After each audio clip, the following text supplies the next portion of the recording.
Digital engineering is about connecting the present with the future, the digital world with the physical, connecting possibility with reality. Most of all, it's about bringing value to our clients.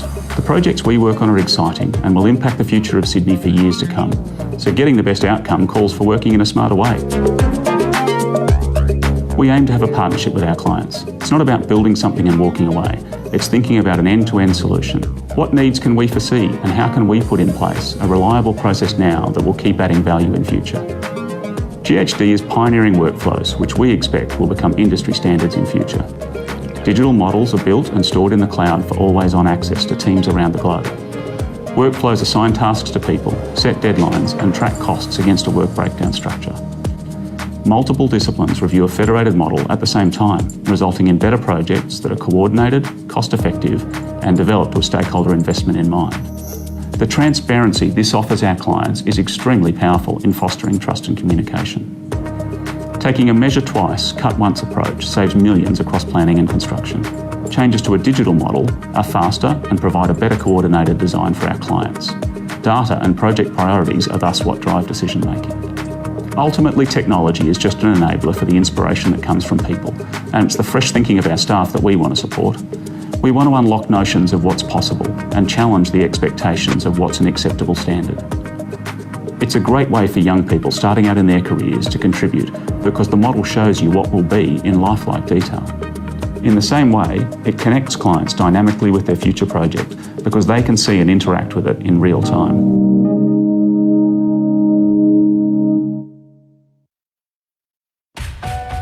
Atty Geophysical Consultants, providing expert advice for geophysical and geotechnical exploration carried out in the mining, metal sector of the materials market and energy market.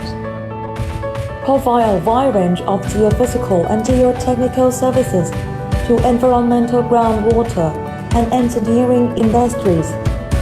Long-term experience in base metal exploration, porphyry gold, and copper exploration, geophysical data processing, and modeling services.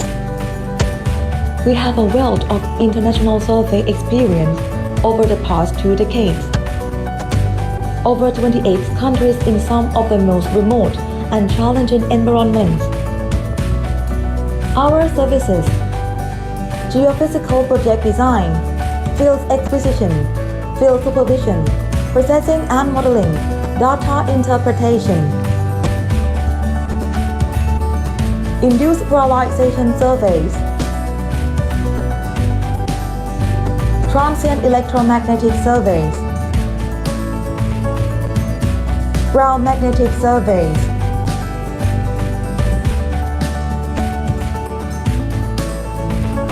unmanned aerial vehicle magnetic service, downhole surveys,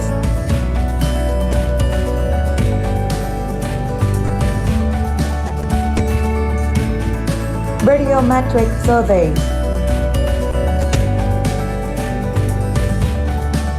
resistivity surveys, seismic surveys.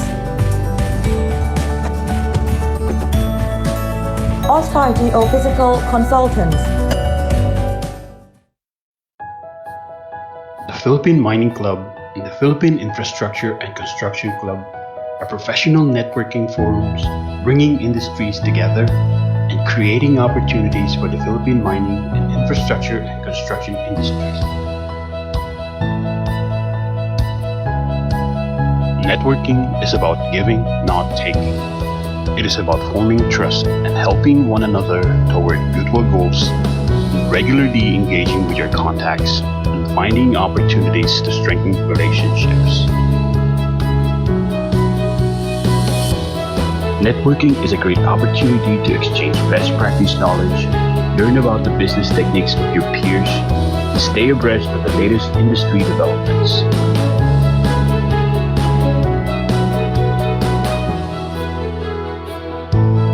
Opportunities like partnerships, invitations to events, introductions, and giving talks and presentations bring challenges that benefit and feed your career, professional development, and personal interests.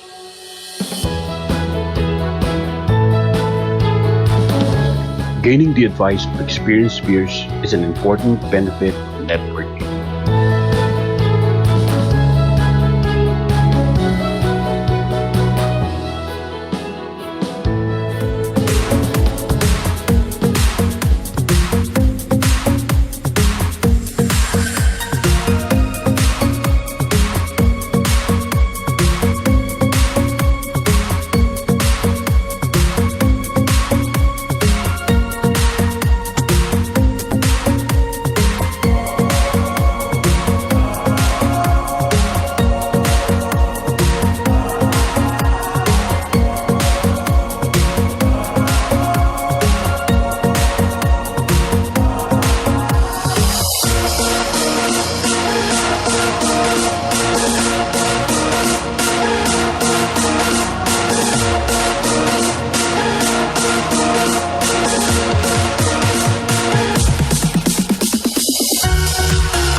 Welcome to the ninth PMC webinar, and I'd just like to thank GHD for that wonderful introduction video, and Atty Geophysical for their introduction. And we welcome new partners to help us achieve, to keep the group going. So again, good afternoon, everyone. PMC, PICC, PMEA members, and our marketing partners, welcome to the ninth in our PMC series of webinars. My name is Kevin, and look, I hope you really do, and I think you will, have a enjoyable and informative time with us today. Just before I get going, I'd like to mention the people that actually make this possible for us. Our supporting partners: Major Drilling, Clean Earth Technologies, Hexagon Mining, Mezzo Autotech, Imdex, Cruz Marcello and Tenor Francia, First Metro Securities, Ollie Consulting Group, and Resources Comms. Thank you. Our foundation partners: Weir Minerals. We deliver end-to-end solutions for all mining, transportation, milling, processing, waste management activities. Site Skills Training offers international recruitment and workplace solutions to companies in the mining and processing, oil and gas and construction industries. Our principal partners: Atty Geophysical Consultants, advice and guidance for geophysical exploration programs being carried out in mining and metals sector, as well as the coal sector. Atty Geophysical Consultants also provide a wide range of services to the environmental, groundwater and engineering industries. Moving on to QED, Quest Exploration Drilling, Asia's leading exploration drilling company with modern equipment, with well-trained staff, has elevated QED to become the benchmark for international standard drilling operations in the terrain that is generally typified by logistical constraints, geological complexity, and topographical extremes.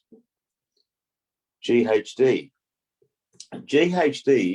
has had a permanent presence in the Philippines since 1998, with over 600 professional staff spread across 3 cities in the Philippines. Their main office is in Makati, and they've got 2 branches, one in Cebu City and the other in Quezon City.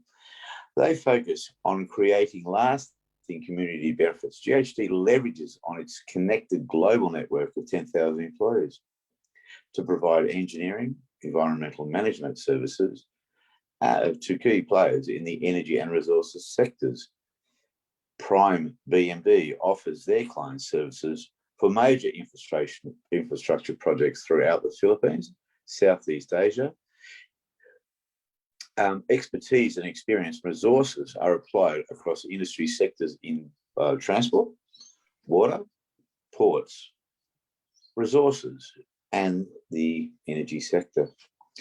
Ladies and gentlemen, I'd like to now introduce you to one of our new principal partners, S&P Global Market Intelligence. S&P Global Market Intelligence integrates financial, industrial data, research, and news into tools that help track performance, generate alpha, identify investment ideas, understand competitive and industry dynamics, perform valuation and asset risks, simplifying the complexity of evolving global mining sector. From worldwide exploration, discoveries, development, production, mine costs, and analysts, acquisition activities, industrial and battery metals markets forecast, and analysts, supply chain, credit research, and ESG. Our deep sector coverage provides a comprehensive chain of credit research worldwide and connects you to global opportunities on a single platform. Stay on top of the fast-growing, evolving mining sector and evaluate opportunities and risks with essential data, analytics, and insights. A most trusted global mining sector data all in one place. That's the power of S&P Capital IQ Pro. Our industrial partners, OceanaGold, we thank them for their ongoing support and wish them well on their future endeavours at the moment. We also are affiliated with the Melbourne Mining Club, ANSCHAM, the Australian New Zealand Chamber of Commerce, PMEA, the Philippine Mining and Exploration Association, the Chamber of Mines of the Philippines, PMCEE, the Philippine Mine Safety and Environmental Association, and Yamaha Philippines. Our media partners are Resource Construction Journal and also the Manila Times. I would now, ladies and gentlemen, I would like to hand you over to Ian Lewis, who will say a few words about our program and today's MC. Thank you very much for your time and thank you for listening to me. I appreciate it. Thank you, Kevin, and good afternoon, everyone. Ladies and gentlemen, may I say a few words about our MC today. Attorney Patricia Bunye is a senior partner and the deputy managing partner for administration of Cruz, Marcelo, and Denafrancia. She heads its mining and natural resources department, energy practice group. She's also a partner in the intellectual property department. She's the past president of the licensee from the first Filipino and Southeast Asian to hold the position. She is also founding president of Women in Resource Development, not government organisation, Chamber of Mines of the Philippines Legal Committee, and is a columnist in Philippine Resources Journal. She's in the 2021, 2020, 2019, and 2018 lists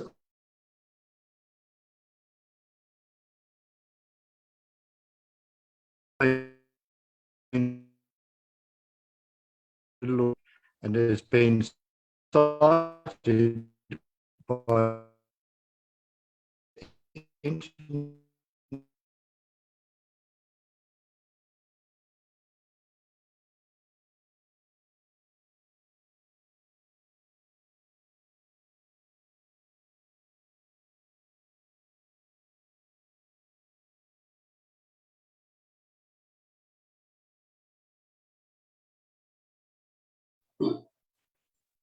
Ian, are you there? She is in the 2021, 2020, 2019, and 2018 list of the Philippines' top 100 lawyers and has been cited by various international law research publications such as Chambers, Legal 500, Asia Law, among many others. Ladies and gentlemen, I will now hand you over to our MC, Attorney Patricia Bunye. Good afternoon, ladies and gentlemen. I'm very happy to be back as your MC this afternoon. Before I introduce our speakers, I would like to highlight the following. We will be issuing certificates of attendance to our attendees today. So if you need a certificate of attendance, please request it from Ms. Joan Falcotella. Her email address is joan@philippineminingclub.com.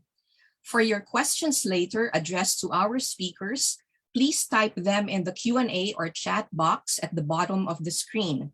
And please do indicate to whom you are addressing your question. I will read them out to our speakers after they have presented. And we will hold the Q&A after both our speakers have made their respective presentations.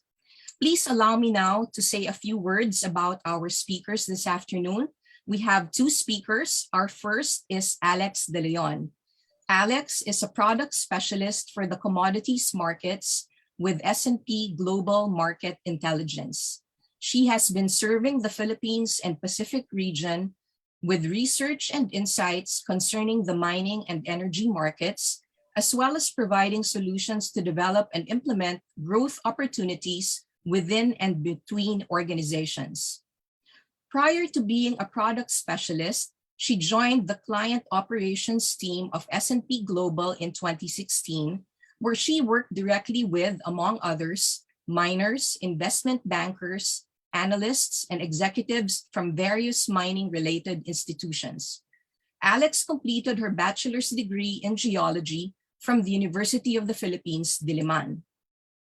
Our second speaker is Patrick Lam. Patrick is the Senior Commodity Specialist at S&P Global Market Intelligence and is based in Hong Kong. As part of the commercial team, he has been serving institutional clients in Asia Pacific with data research interest in the commodities markets, as well as solutions related to corporate development workflows for the past 5 years. Battery materials, renewables, and environmental impact data have been his growing spectrum of coverage given the evolving market interest and the firm offerings. Prior to joining S&P Global, he worked as a market analyst for Morgan Stanley at their London and Singapore offices, and with Smart Timing Steel as an iron ore and steel analyst.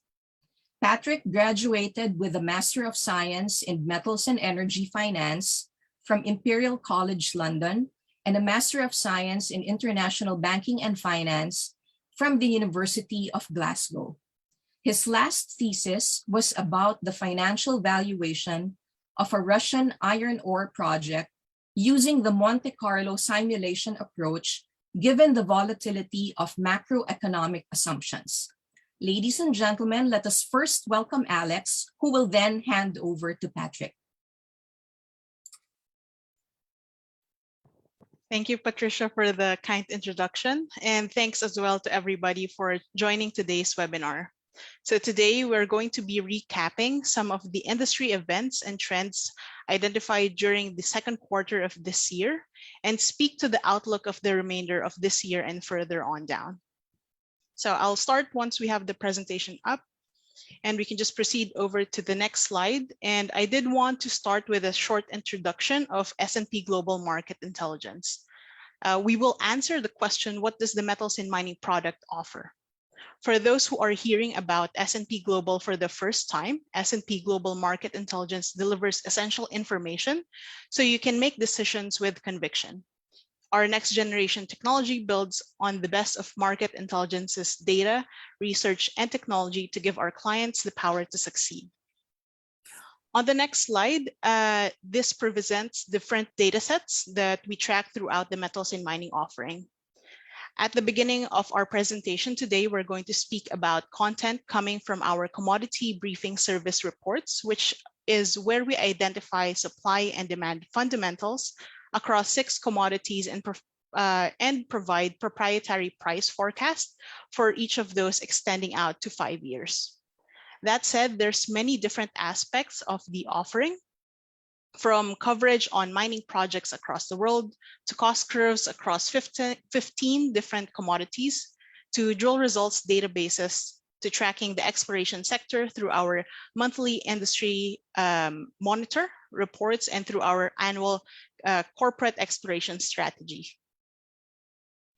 On the next slide, I did want to point out that I'll be starting with the macroeconomic developments, and for the latter half of the presentation, Patrick will be covering on the other sectors of the presentation, including exploration and the battery materials. So let's start off with the macroeconomic development. So following a strong rebound in the first quarter of this year, activity in China has started to slow down over recent months, which is reflected on the softer values for manufacturing PMIs. On the chart to the right and represented in yellow, there's a sharp drop in Chinese automotive sales and production over recent months, June and July particularly, and a slowing trend in global GDP and industrial production growth within China. However, the US and European economies on the left chart in pink and yellow posted strong growth in the second quarter, helped by the rapid rollout of vaccination programs and easing of lockdown restrictions. On the next slide, we will see that on the left, the COVID infection rates in the US and Europe have been back on the rise in recent months, as seen in the dark blue and the yellow lines. The key piece of good information or good news for us is that the death toll and hospitalization rates have been dramatically lowered by the vaccination rollouts. However, the slow rollout of vaccine has led to rising cases across Asia and especially Southeast Asia over recent months, highlighted by the light blue line. Overall, though, we remain positive on the outlook for global economic growth this year, which we forecast to rise by 5.9%. That said, recent comments from the US Federal Reserve signaling the prospect of a slowdown in asset purchases over the coming months highlight potential headwinds to our growth forecast. On the next slide, this shows a combination of global recovery and investor sentiment, buoyed by the prospects of major US infrastructure investment and potential benefits of the longer-term energy transition, has had a very positive impact on industrial metals prices. On the left-hand chart, copper and iron ore, which is orange and green, surged to record highs in May, pulling back in recent months due to Chinese demand concerns and a stronger US dollar. In contrast, nickel and zinc prices, which have previously lagged copper prices, have been trending higher at the start of the third quarter, boosted by robust Chinese consumption as well as signs of tightening supply. Just to touch briefly on gold on the right-hand chart in yellow, prices are down from the August 2020 record highs. This is dampened by the global economic recovery as the risk aversion has abated. Although rising inflation concerns helped boost gold prices in the second quarter of 2021. On the next slide, we have a collection of consensus metal forecasts for both industrial and precious metals, which are compiled from third-party analyst forecasts from the financial sector. The green colored numbers reflect month-over-month upgrades and the color red downgrades. The strong rise in industrial metals prices in the second quarter underlies recent price upgrades. However, inflation concerns are supporting the gold price outlook. The next slide, on the other hand, shows metals price forecasts from S&P Global Market Intelligence analysts. The highlight is an anticipated moderation in Chinese demand over the second half of 2021, which is expected to dampen prices. Iron ore in yellow-green is expected to bear the brunt of price falls in China, seeking to cut steel production to meet its decarbonization goals, and some of that has already been reflected in some steep falls for iron ore price over the past couple of weeks. A ramp up in green policies globally to foster the renewable energy transition bodes very well for copper, nickel, lithium, and cobalt over the medium to long term. In the next couple of slides, we'll go through individual metals outlook, starting with copper, which after reaching record high prices in May, the London Metal Exchange copper cash prices dropped to $9,049 per ton as of Monday, that's September 20, dampened by inflation concerns and rising stock levels, as well as weaker imports of Chinese refined products. The orange line on the right-hand side of the chart shows the average LME 3-month copper price forecast. So for the last 2 quarters of 2021, the forecast comes in at $9,236 per ton for the 3rd quarter, and a little lower at $8,919 per ton for the 4th quarter. However, prices will be supported by the potential for near-term supply disruptions in Chile and a recovery in ex-China demand and indications of continued Chinese government support for the economy and employment. Global mine supply growth is on the chart to the left. This is expected to weigh on copper prices next year, 2022, and the following year, 2023, with prices dropping to $8,453 per ton. However, deeper deficits and stronger prices are expected to emerge as copper suppliers struggle to keep with the devil growth by 2024 and 2025. Global copper demand will likely be a beneficiary of the infrastructure investment drives in the US and China, and of the global or the broader global green agenda push led by the growth in electric vehicles and the energy transition over the medium and long term. So on the next slide, we'll focus on zinc. Boosted by recovery in global demand, LME zinc prices have been moving higher through July and into August, putting the price above $3,000 per ton. Mixed trends on the supply side have added to some of the price volatility in zinc. On the negative side, seasonal power rationing curbed smelter production in Yunnan's region in June and July. And on the more positive side, there has been a strong rebound in Peruvian mine output over the recent months. With refined zinc demand growth expected to outpace supply through to 2025, the prospect of diminishing market surpluses has prompted price upgrades to $2,852 per ton average in 2021 and an average of $2,930 per ton in 2025. Those you can see on the chart on the right.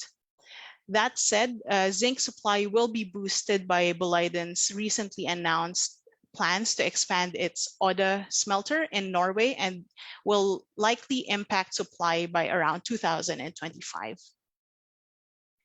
On the next slide, we're going to focus on nickel, which has actually hit a 7-year high in late July of 2021 at $19,892 per ton, as strong fundamentals drove stocks down. The global economic recovery's buoying of demand for consumer goods is having a positive impact on nickel prices, which are up from the low of $16,000 per ton mark in late April. The chart on the left shows the supply and demand relationship for copper. Robust Chinese stainless steel production, coupled with recovery-related fiscal stimulus in Europe, are driving nickel demand. Meanwhile, supply disruptions from events like the strike at Vale Sudbury operations in Canada, which actually recently seems to have been resolved, had helped reduce the surplus in the nickel market.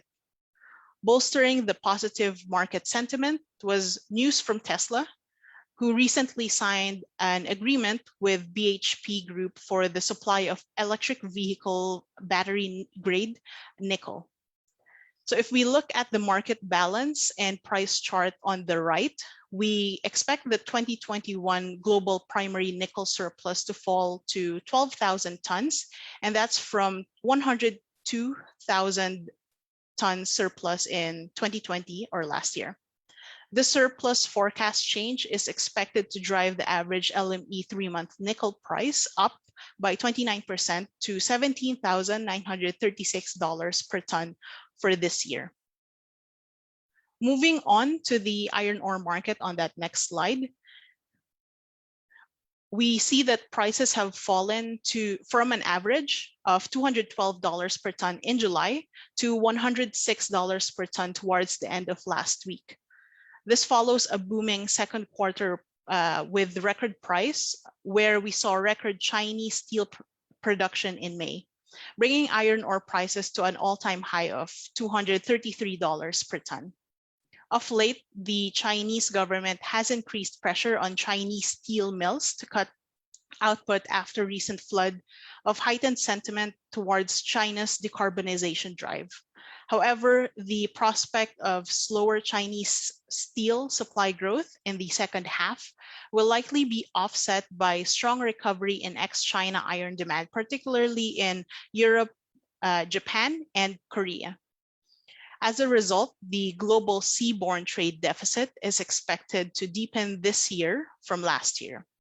However, expected seasonal improvement in seaborne supply, notably from Brazil in the second half, will likely weigh on prices, which are forecast to average $180 per ton in the third quarter and dropping to $166 per ton in the fourth quarter. Looking further ahead for iron ore, a sluggish response is expected in global seaborne iron ore supply growth, and we expect this to keep the market in persistent deficit over the medium term, as seen on the down-facing bars on the right-hand side. There are very few greenfield projects in the pipeline, and ESG hurdles are steepening it all the time. So on the next slide, I will now hand it over to Patrick to finish the commodity discussions and cover exploration, financings, and M&A. Thank you, Alex. For the electric vehicle market, June and July this year saw record high sales for passenger electric vehicles in China, up 6% year to year. The bullish market condition is similar for the European market as well. Lithium carbonate CIF Asia price has stabilized at around $11,000 for the third consecutive month in June. We expect the average third quarter lithium prices to edge down to $10,500 per ton, given the expected rise in spodumene supply. We further expect $11,000 per ton in the fourth quarter, supported by seasonally strong growth of EV sales in Europe. Market tightness is expected to support a strong lithium carbonate price approaching into 2022 next year. Supply disruption for cobalt supported its price, which hit a 4-month high in July this year, before stabilizing a bit as demand weakened in August. Higher demand in China's EV sector has been offset by weaker electronic sector. A third wave of COVID-19 infection in South Africa has triggered new lockdown measures, slowing the flow of cobalt supply from the DRC Congo. The supply squeeze was exacerbated by a temporary suspension of operations at the Port of Durban, which is a key export terminal for cobalt from Africa. We expect cobalt metals price to increase to $23 a pound in the third quarter before falling towards $19 a pound in the fourth quarter this year, as bottlenecks in South Africa ease. We forecast the cobalt price to decline next year as Glencore Mutanda mine restart lifts supply. Next one, please. In China, we expect a rising share of lithium iron sulfate, or LFP, chemistry used in low and increasingly mid-range battery EV models, while nickel-intensive cathodes will continue to be deployed in premium long-range models. We expect Tesla to start deploying LFP cathodes in its soon-to-be available Shanghai-made standard range Model Y instead of nickel manganese cobalt or NMC 811. The Model Y has become the third most popular passenger EV model since its launch at the start of this year. The model will be 21% cheaper and could support sales and LFP cathode demand. In ex-China markets, we forecast NMC cathode to continue dominating the battery mix, but a shift from NMC 622 to the more nickel-intensive 811 and 721 chemistries. This is due mainly to cost and range factors.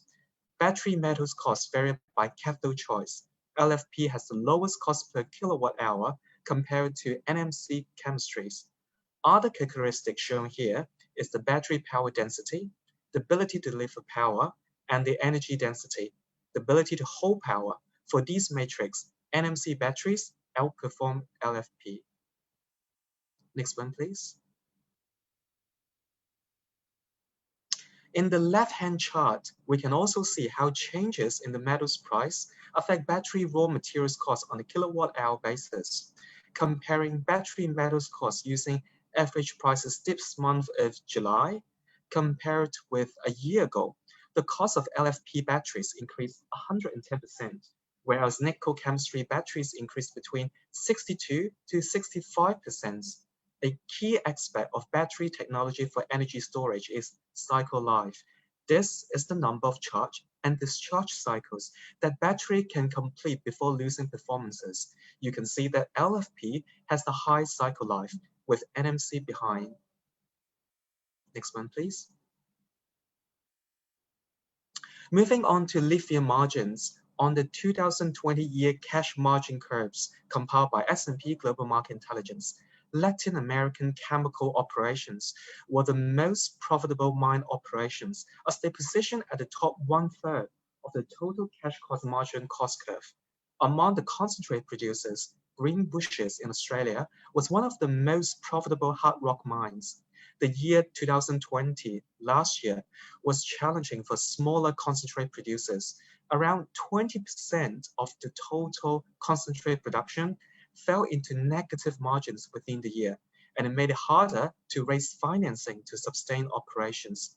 We are seeing spodumene concentrate producers exploring chemical product opportunities as they look to capitalize on the margins from a high value product supply chain. We conduct a study that look at a potential 30 lithium projects expect to come online between next year and 2025, and whether installing chemical plants will be financially beneficial. We calculate the weighted average initial development capital and life of mine production and apply S&P's consensus forecast prices to calculate margins with a discount rate of 8%. We found that the difference in cash margins between chemical plants and concentrate plants is often large enough to justify the additional capital requirements of constructing conversion plants. The results show that the increase in cash flows generated by selling high-value products will have similar payback periods as to concentrate projects.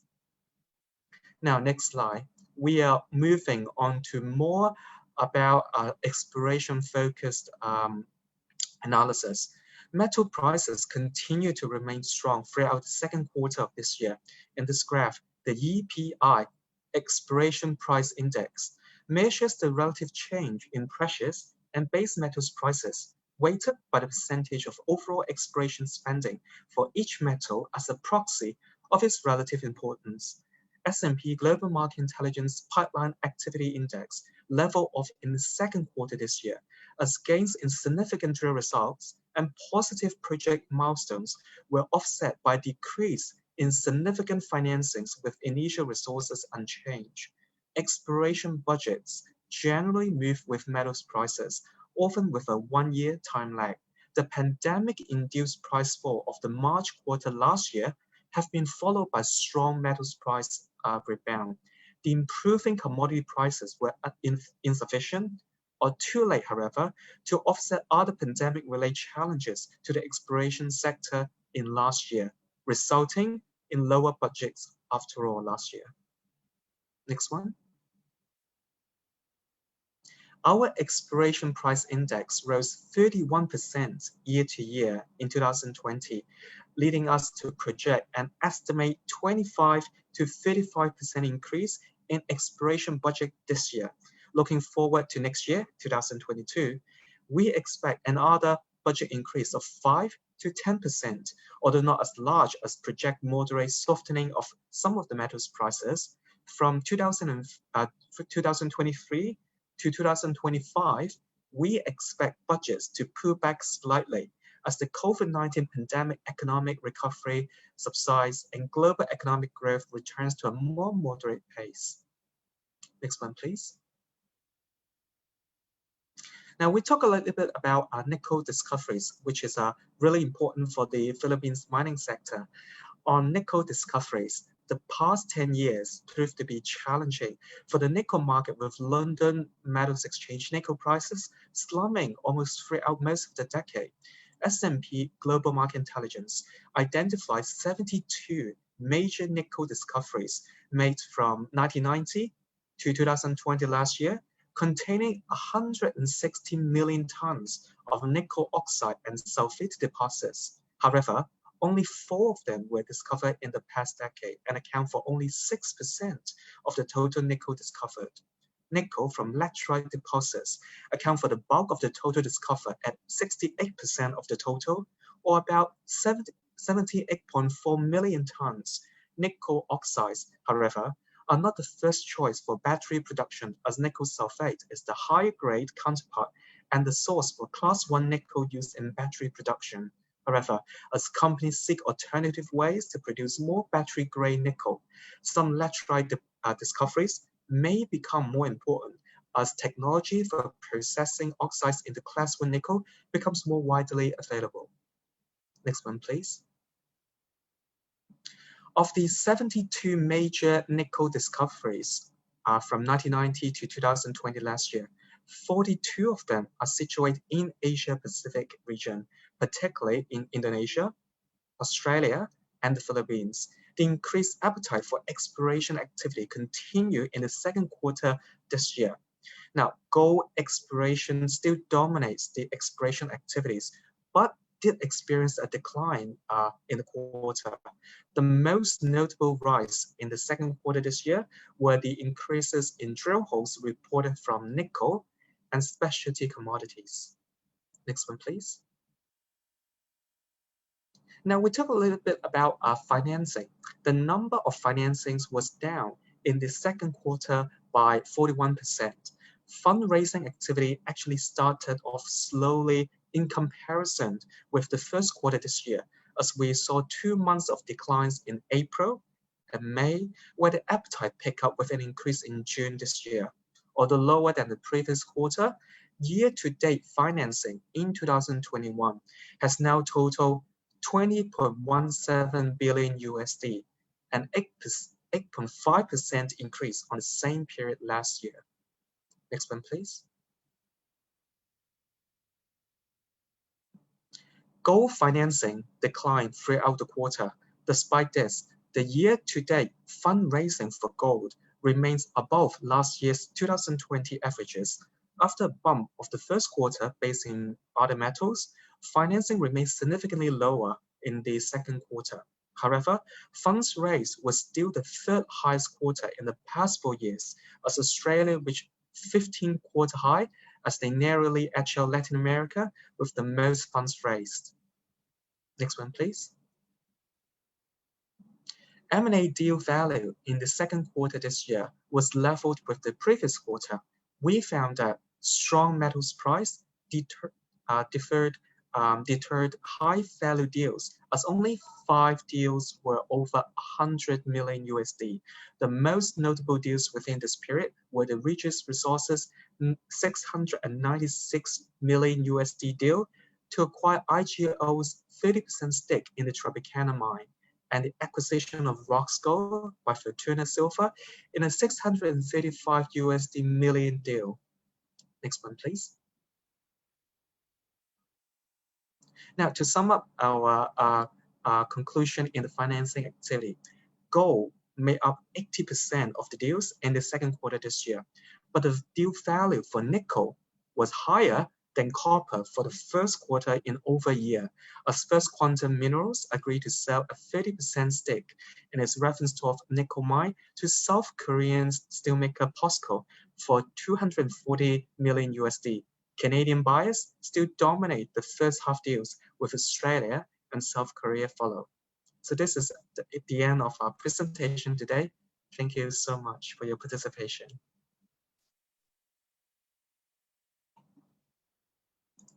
Thank you very much, Alex and Patrick, for the very comprehensive and detailed presentation.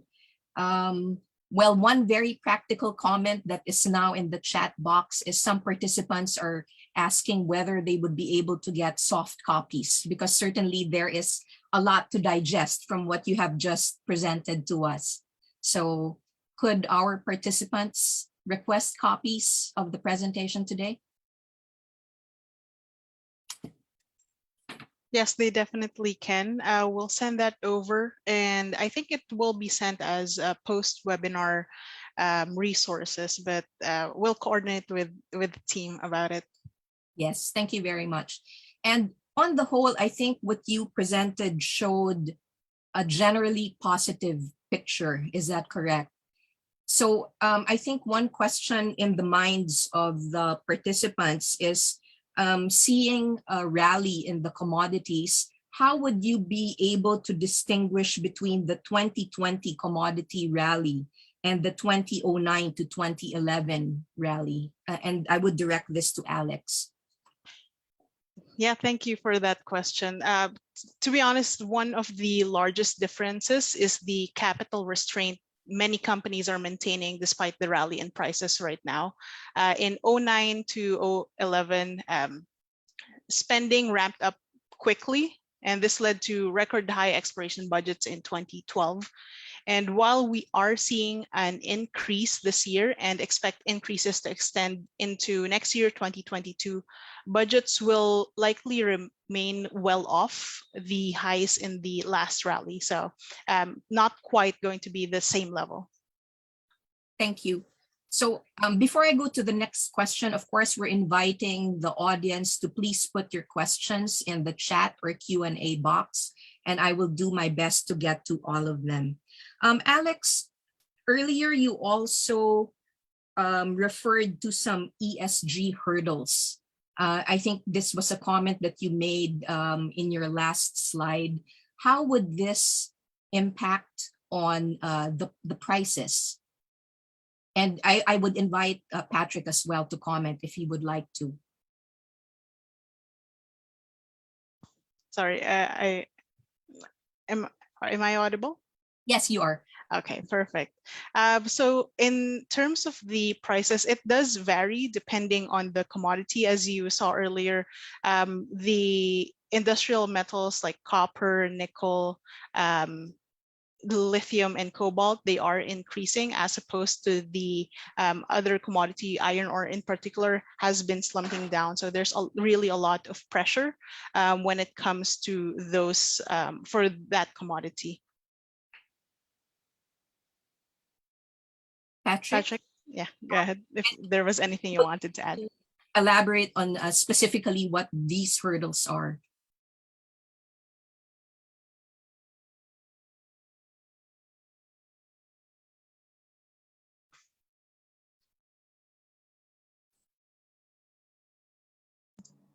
Hi, and I think in terms of the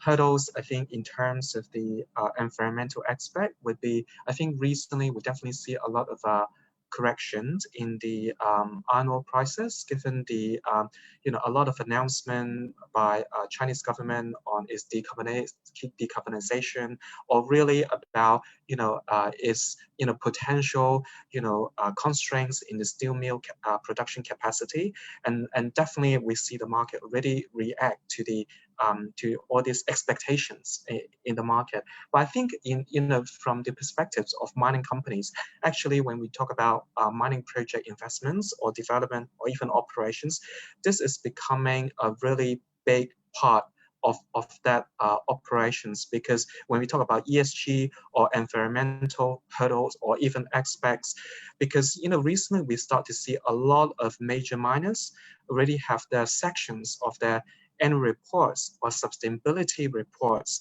that really direct to what they attempt to do from an environmental point of view. For example, in Australia, there's a lot of companies actually spend a lot of efforts about powering their mine operations using renewable power, or talking about electrification of mining fleets, using renewable power. So that is really, I would say the tangible changes in the mining industry to reduce the dependency on some of the more, I would say, like diesel or conventional oil and gas consumption. So while the change is more gradual, is definitely an area that companies are working towards. And especially, I think, with a lot of hot topic in the investor community talk about, the expectation is really, immediate, while, for this change, it's likely to be more gradual, because you consider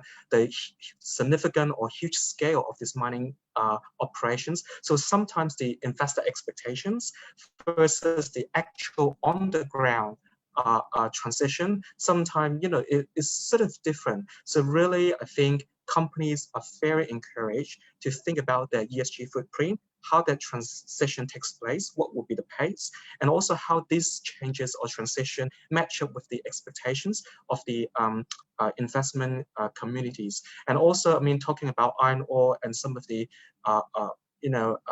changes happening already in the industry, even there talks about hydrogen may be replacing blast furnace using coke as a key input, or even you can see the spread between high-grade iron ores and iron ore lumps. So, the industry fundamentals are already being affected by these green pushes or ESG consideration. But one of the big disruptor we could really see would be scrap, because, when we talk about the environmental aspect, recycling scrap is really widely discussed in some of the major consumption economies, including China. So definitely our research team notes that not only the miners, but also the consumers of these raw materials will be involved in terms of these emissions or ESG transition in the global economy. Thank you, Patrick. Patrick, you also mentioned earlier high metal prices driving exploration budgets. And there is a question on this, particularly whether you think the Philippines has benefited from increased exploration budgets. Actually, I think in our presentation today, I think we can already see that there are some pickup in drilling activities for nickel. And I guess, looking at the resource endowment mix for the Philippines, that is a positive sign, because the country does have good resources on nickel and some of the other relevant metals deposit. So that is on the good side. But at the same time, I think, when we look at project development versus metals price, these are two phrases, because metals price can be very volatile. Week by week, it can be so volatile. But when we talk about exploration or project development, it takes years. So there is actually a very different, I would say, cycle when we compare, price cycle or investor expectations in the commodity price cycle versus project exploration and development. So that is, I think, one key area that, when we conduct analysis, we need to pay attention to. For example, we definitely see that upswing in prices is usually beneficial to project development, and sometimes with a time gap. And we mentioned that in terms of exploration, that time gap can even take to 1 year to realize. So there is a digest of the price cycles, what the commodity market reflect, and then the miners and the mining companies start to take that into their corporate exploration budget. So in general, yes, we do see that some of the uplift in nickel prices or better investment sentiment will be beneficial for the Philippines, particularly the nickel industry. We've seen some upticks in the nickel drilling activities. That is positive, but because of the time lag that usually needs require between the commodity price cycle and actually into the mineral exploration budget by companies. So, we do expect some uncertainties over there too. Okay. there is a specific question with respect to your projections for gold. The question is that your projections for gold will be positive until 2022, but declining by 2023 onwards. What are the assumptions for this? And is it primarily due to the projected Federal Reserve tapering plan? I guess this is in regards of the consensus price forecast. Is that right? Alex, do you mind to take that area in terms of the consensus price forecast? Yeah, for sure. So in terms of that, you will recall that it is going to be based on the forecast from a group of brokers within the financial sector. So unfortunately, it's not just going to be our own sentiments, but also from different broker houses. In that instance, going into 2025, it is going up positively for gold, but not just that single commodity, but also other metals within the coverage. So including those for, let's say, in this case, copper as well, closely related to the gold commodity. Thank you. The next question relates to investors' perception of the current regulatory environment. What is their perception of the current regulatory environment as it relates to their appetite to investing in greenfield mining projects?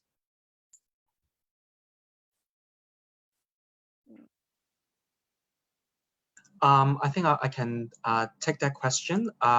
Actually, in terms of mineral project investment internationally, globally, we do see a lot of considerations is being given to mining policies, or so-called, the overall regulatory regime in place. Because when we talk about regulatory aspects, it does not only include mining policy, but also include, the environmental initiatives about, some countries, they also, have, decarbonization or carbon trading policies in place or in the future, or even, talking about water sanitation, water consumption, of the mine site, because, a lot of beneficiation plants, processing plants consume a lot of water.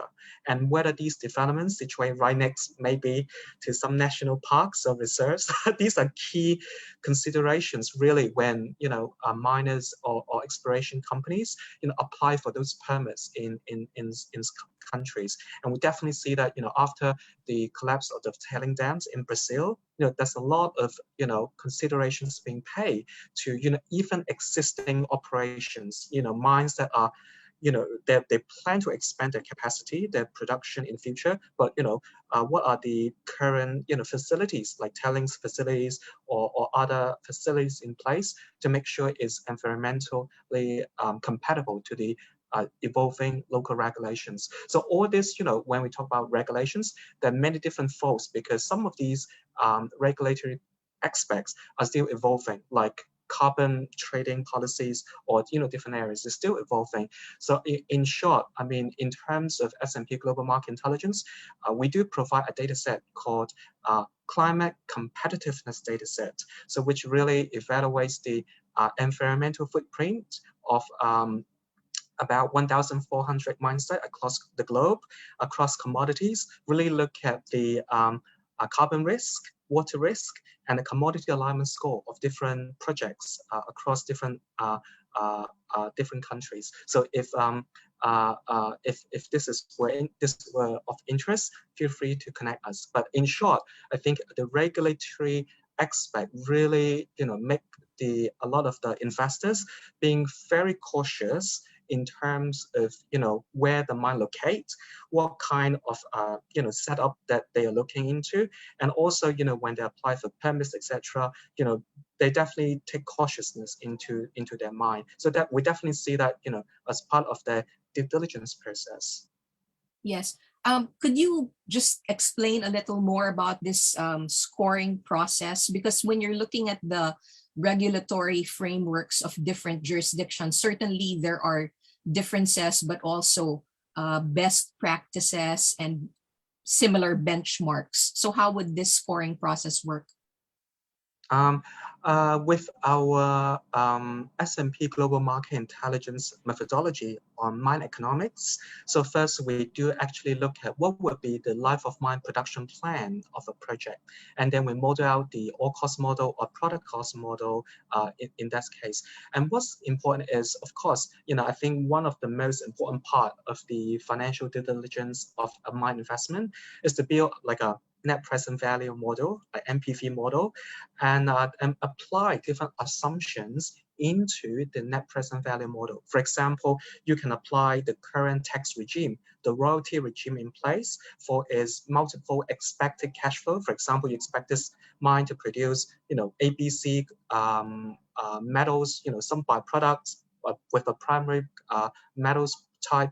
Then we have the cash flow model, and then you can have a base case as the current tax regime. And then, of course, as a modeler, then you can apply different percentages in terms of the prospective changes in these regulatory royalty scheme in place. So I think it's really to start up with a base case first, representing the status quo, and then you can tweak those tax assumptions or regulatory assumptions into the net present value model to quantify the financial results or impact of your eventual NPV of the project at a certain discount rate. So this is I would say this is really a sort of a standard approach in which our mine economists from S&P Global Market Intelligence takes that into account. And of course, these days, there are even additional considerations like environmental aspect, or even those ESG aspects that we talk about into consideration. So in extension of those tax considerations, we can even have assessment about, okay, if there's changes in the carbon prices or changes in the water prices, these environmental aspects, what would be the potential changes in the mine site costs as a result of the future carbon price in place for that, for that project in that country to be regulatory compliant. So I guess it's about having the base case, and then you can play with different assumptions, different the scenario or the consideration that you want to test. And I guess this is really an aspect or an expertise offered by S&P Global Market Intelligence. Yes, there is a follow-up question, Patrick, on the scoring system. Is it similar to that one used by the Fraser Institute? Actually, I mean, in terms of the scoring system, I would say when it comes to score, we actually provide a climate competitiveness score for 1,400 global mining operations that we evaluate. So this evaluation framework, although we take into account some of the different data sources into our research input, for example, the World Bank or OECD, etc., actually this, I would say, eventual research results, they are compiled by our proprietary research analyst. So it is our proprietary intellectual property in terms of the environmental footprint assessment. Okay, thank you. There are two related questions. I will ask them together. The more general question is, what funding trends do you expect over the next year? And the more specific one for the Philippines is, in light of the government lifting the ban on new mining agreements, what is the status of funding for the new projects? This one was asked by an audience member. Sure. So let me take the first part of the question. In terms of the funding activities, actually we see some really, I would say, mixed results for this year so far. For example, Q1 was quite strong. So as we explained towards April and May, we do some dips in the financing amount. So there are some volatilities over there, and not necessarily only because of the commodity price cycle. I think one of the major factor is that, you know, if we talk about mine investment, investors do look for quality projects, and I think in some of the analytical research articles offered by S&P Global Market Intelligence, we do see a trend in which discoveries like copper discoveries, nickel discoveries, or even some of the quality projects are diminishing. It's harder and harder to find, you know, quality good deposits, and part of it is because I think also because in this commodity rally, we do see mining companies at the back with the backdrop of COVID or a lot of, you know, changes in the global economic outlook. Mining companies become really cautious when they actually, you know, explore new projects or into some of the, you know, early stage of project development. So we do see that a lot of the investments where, you know, in exploration were done in, I would say, existing operations. For example, develop a satellite mine site rather than, you know, starting a whole new deposits, because that would mean a lot more riskier. And also, you know, there would be a lot of emphasis on optimizing, you know, current mine operation. Maybe bring down the cost first, and then before we develop other, you know, other discoveries. So I think in terms of the financing activities, you know, that is a very challenging fundamental reason to overcome, because when we talk about, you know, price, you know, those are volatile, but at the same time, we do need, I mean, the investment community do require good projects to invest, and discoveries are becoming harder and harder, you know, in the supply pipeline. I think that, you know, is a really, I would say, medium long-term reason to constrain the actual activity in the financing scenes. I think in terms of the Philippines market, I guess some of the recent trend, like as we explained in some of the slides, you can see, you can feel even the potential increase in nickel demand, or some of the battery metals demand. That, you know, that is a good thing. So in terms of this, so we really see that's a really big impact of the battery metals demand, is implied demand on the relevant commodities. For example, nickel in this case, so switching to some of the more nickel intensive chemistries in China is a really good thing, you know, in terms of implied metals demand for the Philippines nickel industry. So in turn, they need to, if they don't have enough existing operation to expand, then, you know, somebody has to invest in exploring or investing, finding new discoveries. So I think this is the cycle that we talk about. So in terms of our analysis, you know, our clients and the users will see a whole, I would say, spectrum of these analysis. Yes. Okay, I'll ask these two questions together. First, what is S&P's outlook in the mining industry, both globally and locally? And then the second is quite specific. How would the declining forecast of gold price from 2022 to 2025 affect the mining industry, especially in the Philippines? Will there be a slowdown of mines globally? Would there be less exploration activities as well? I think I'll take that one. I think just based on the overall performance, you will see that it's still a mixed bag right now. But overall, in the near term, at the very least, it is in an increasing or a positive trend. And on the long term, as Patrick also mentioned earlier in the presentation, there will be a bit of a tapering later on as the recoveries related to COVID will be less prominent. And would it be okay to just repeat the other part of the question? I will read it as is. Sure. How would the declining forecast of gold price from 2022 to 2025 affect the mining industry, especially in the Philippines? Will there be a slowdown of mines globally?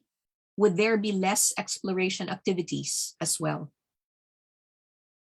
I think we've seen focusing a little bit more on gold right now.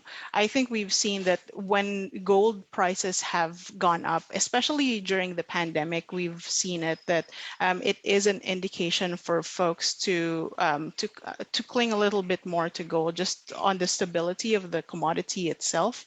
In terms of relating gold on the global performance and within the country as well. I do think there is an opportunity within the country. I'm sure everyone has heard that the operations within the DPO has restarted, and that's pretty much news to everyone. And I think that's a good opportunity for not just the country, but I guess for the region to be able to relate to that. I think that's pretty much it from my side. I'm not sure, Patrick, if you wanted to add anything else. I think just maybe I can supplement the conversation with some actual numbers. Actually, with S&P Global Market Intelligence, our analysts, they do collect in surveys and direct connections with global mining companies. We do collect a data set called exploration budget about mineral exploration efforts globally. And the Philippines is definitely included in our data set. And looking into the data set, so actually split by exploration targets in terms of primary commodity, or what types of companies or development stage of these projects will be included in Philippines and other countries. So just looking at the data set, so definitely we see that despite the fact that comparing to 2019, 2020, I mean, has been a challenging year for the mining industry, especially with the dip in the price. But we do see that the mineral exploration, corporate exploration budget sort of level. We don't see that much of a change in 2020 in terms of the US dollar million invest in exploration budget. And also when we look at the split in 2020, actually gold actually occupy quite a large proportion of the exploration budget in the Philippines. But given the fact that I guess in certain as we talk about prospective demand in some of the battery materials, so maybe there could be some interesting dynamics over there, because if we look at copper or nickel, in the exploration budget for the Philippines, relative to gold, it still occupy a relative small portion of the exploration budget. So it's an interesting data set that we update annually, and I hope this will be beneficial to answer that question too. All right. We have two COVID or pandemic related questions, and I'll ask them together. The first is, Asia, as a major nickel supplier, is still suffering from the pandemic and slower recovery from it. It may cause longer disruption in supply. Would this situation keep price at the top level? And the related question is, project valuators are now inputting a COVID risk factor. Is it applicable to a nickel mining project? So I think that's a fair assumption from the group. There was sluggish, or there is still sluggish COVID-19 vaccination rates, and that's a big factor in the rampant spread of the Delta variant, especially in Indonesia, which is one of the world's leading primary nickel producers, as well as within the Philippines. So like daily numbers of new COVID cases in the country or in Indonesia has reached its highest since the start of the pandemic, which at July 15, nearly 57,000. So that makes the country one of the epicenters of the global pandemic in recent weeks. And essentially that will touch on the countries or the government's reaction to extending the partial lockdowns in the late month for July, and still easing curbs in August 31. So as new COVID variants and new cases reached its peak and the vaccination rates may rise, given that Indonesia's a primary nickel production capacity has expanded relentlessly amid the pandemic, we do think that the primary nickel output will be continually expanding aggressively into 2021. And we do expect the output to be a bit more of a downtrend on the price going into the final quarter of the year. In terms of the applicability to the nickel mining projects, I do think that it's not just going to be the nickel projects. Asia will be greatly affected, given that it does play a big role in the nickel supply market. So the correlation between the supply coming from the Philippines and Indonesia and the rates or the handling of the or the rates of the infection for COVID will likely affect the production in terms of the capacity and as well as the prices as well. Yes, we have two more questions on nickel. I'll ask them in succession. How much, in your opinion, would China's curbing of steel capacity impact the demand for nickel? And then this one is on a specific project, and I think it's addressed to Patrick. What is your opinion on the viability of Tsingshan's NPI to nickel matte project?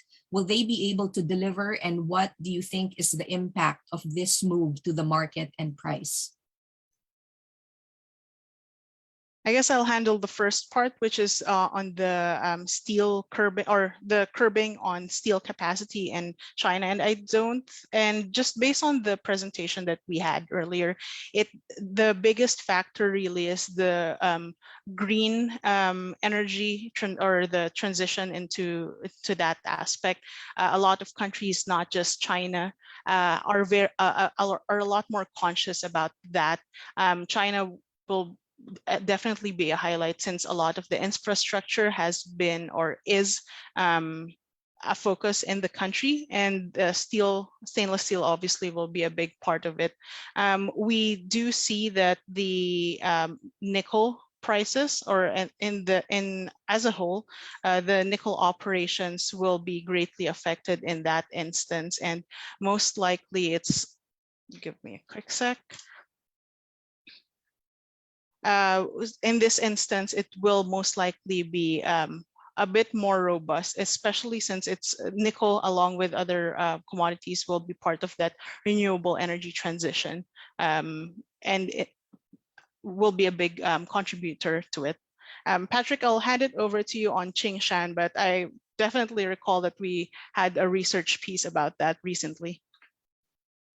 Yes, that's correct, Alex. So our research analysts actually produced a specific analytical article on Tsingshan's investment and expansion of its battery nickel supply chain in Indonesia. But in short, just to recap a little bit of the research findings of that article, actually, when we look at the move, is really, we really need to dig into the economics of the expansion, because Tsingshan plans to produce nickel matte and NPI in Indonesia.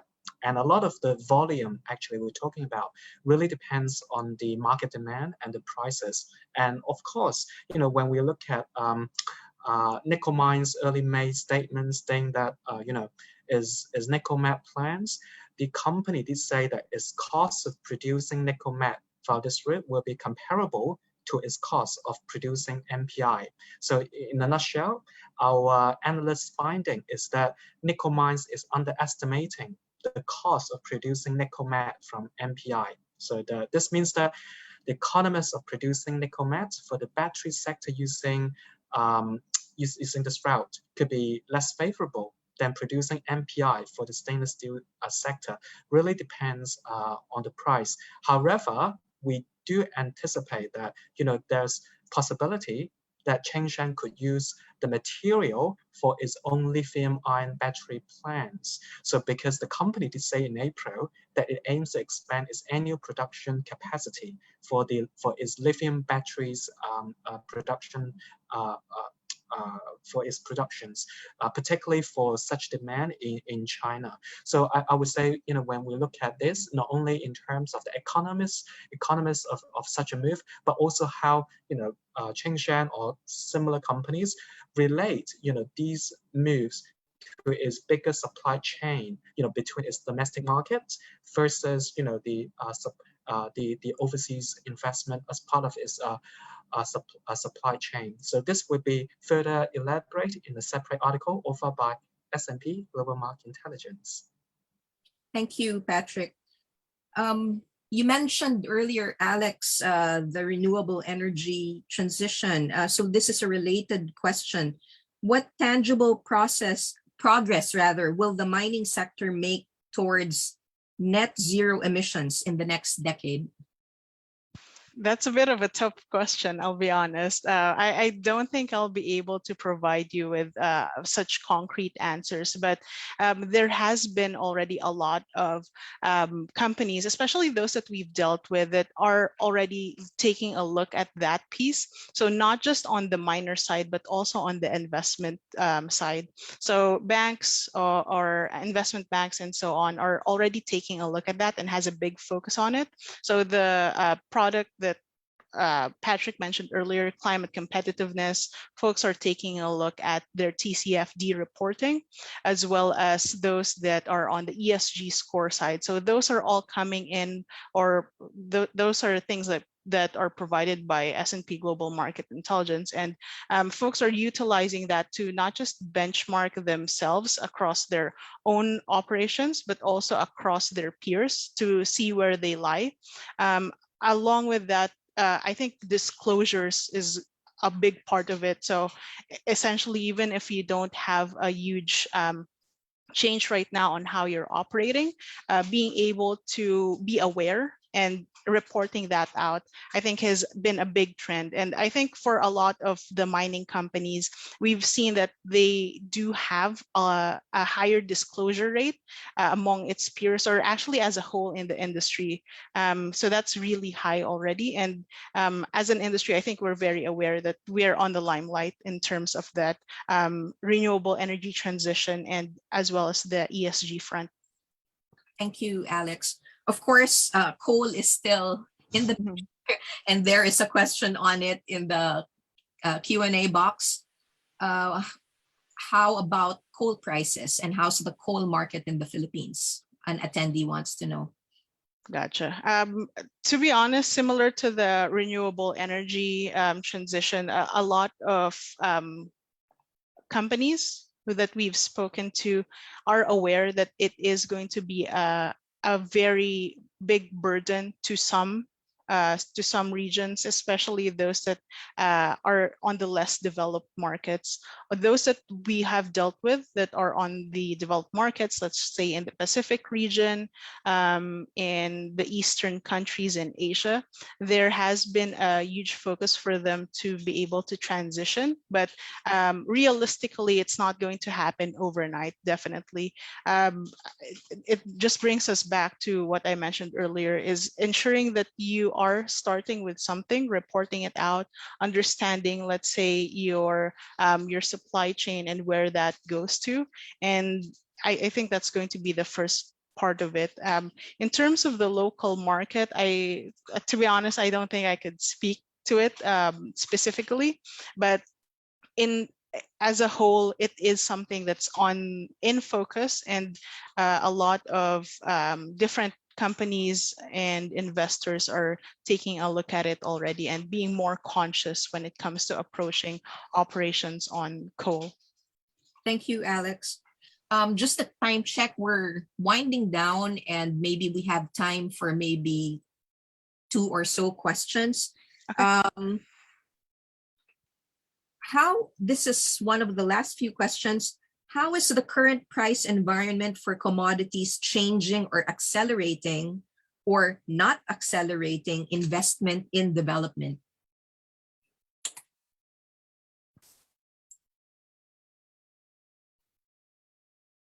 Patrick, I'll take that one, or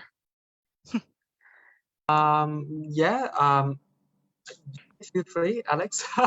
okay, for sure. To be honest, over the last 2 quarters, we've actually seen cost, specifically all-in sustaining costs for most mines, that they've risen. We've seen a lot of Latin American copper producers putting in big investment plans, and that includes Southern Copper Corporation are doing something like 8 billion investment program to upgrade their mines. And there's Codelco as well in the process of upgrading a few of their other mines. So you've got operations like Spence, which is an SXEW operation, and it's meant to come online very soon. And I think there's been a real emphasis on developing existing assets in the last couple of years. One of the important things to remember with these upswings in prices, development is usually quite slow. As Patrick mentioned, there's usually going to be a lag. If it's not a one-for-one from investment into expanding production or bringing a mine online, it does take years just to build a mine. I think everyone here knows, and we're frequently talking about a decade of studies, exploration, and so on. And we've seen a lot of producers have allowed their pipelines to thin out. It's worse on some commodities than others. But when you're at that position where you really have to either acquire or explore, it's a long cycle to bring some operations or operations in general into production. And especially right now in this climate, ESG concerns are exploding. That timelines companies need to take into account. So that's going to expand a little bit more on the approval timeline. So for new mine developments, while there are some investments going on, a lot of them are really pre-existing. So that started before its upswing.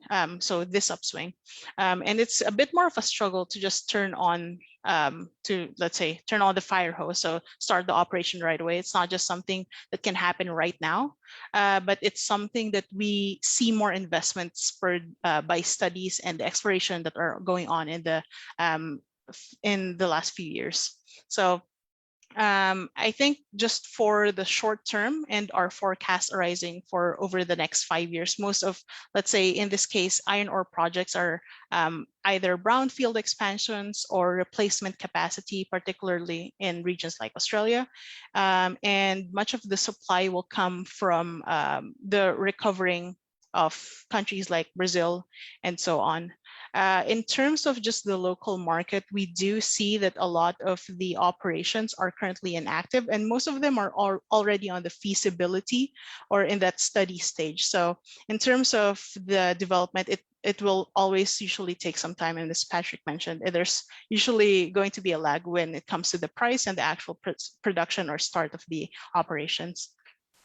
Thank you, Alex. And finally, how do you both see the metals and mining industry capital discipline and ratings changing over time, or at least in the next few years? In terms of the ratings, I'll be honest, that's something that we will not be addressing. We do have a separate ratings division. I think that's where most folks are going to be more familiar with. In terms of the capital discipline, we do see it remaining on top of mind for most producers, despite the prices and having easier access to funding. So this is from investor expectations of margins over growth. So I think that I'll end there. Okay. I don't see any more questions, so I think we can end the Q&A there. Thank you so much, Alex and Patrick, again, for your very comprehensive presentations and for your very candid answers to the questions posed in the Q&A. Thank you for the questions from our audience. Thank you for being so engaged. So now I will make a few announcements before ending this session this afternoon. Again, if any of the attendees need certificates of attendance, you can request them from Joan Falcotella. Her address is joan@philippineminingclub.com. For our next presentations from the Philippine Infrastructure and Construction Club and the Philippine Mining Club webinars, they will be announced on our numerous social media platforms and in our newsletters. The next ones are on October 15. We have a presentation by Metso Autotech, and October 29, a presentation by Weir Minerals. I will briefly turn you over to Ian Lewis for another announcement.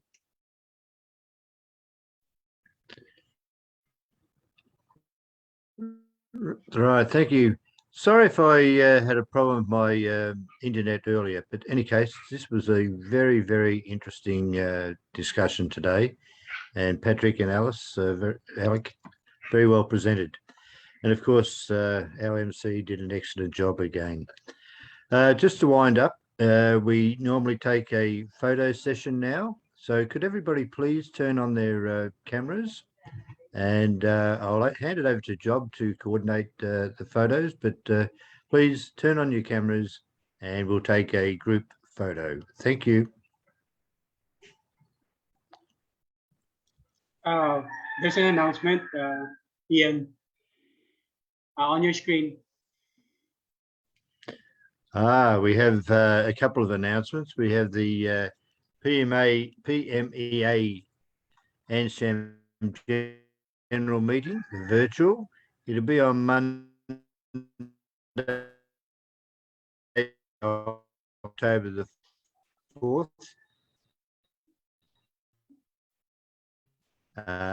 Commencing at should be in attendance at this AGM. This report and an industry update, and a treasurer's report. The MICC update by Attorney Bayani Agabin will also take place. Is there any further announcements, Job? That's it. That's it? Okay, Yep. well, let's get into the group photo. And everybody turn on their cameras and have a pleasant afternoon and a great weekend, all of you. Goodbye. Smile. Okay, 1, 2, smile.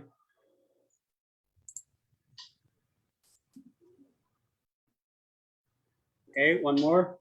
1, 2, 3, smile.